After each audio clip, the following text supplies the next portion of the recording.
সরকারের পদত্যাগ চেয়েছে বৈষম্যবিরোধী ছাত্র আন্দোলন।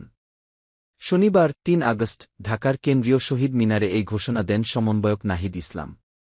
বর্তমান সরকার পদত্যাগের পর একটি জাতীয় সরকার গঠনেরও আহ্বান জানিয়েছেন তারা।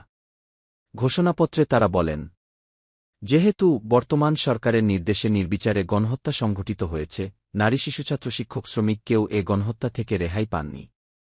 যেহেতু সরকার এ হত্যায় বিচার করার পরিবর্তে নির্বিচারে ছাত্রজনতাকে গ্রেফতার ও নির্যাতন করছে,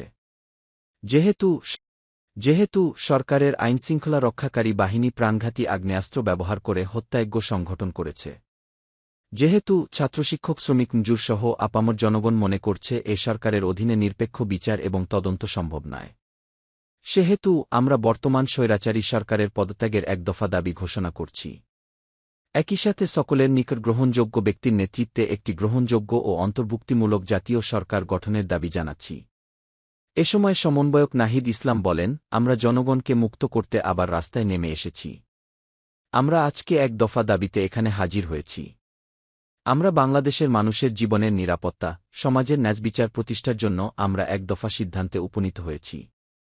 এই সরকার কোনোভাবেই আর এক মিনিটও ক্ষমতায় থাকার অধিকার রাখে না উল্লেখ করে তিনি বলেন, শেখ হাসিনা বলেছেন, গণভবনের দরজা খোলা আছে। আমরা সাধুবাদ জানাই যে তিনি বুঝতে পেরেছেন গণভবনের দরজা খোলা রাখতে হবে।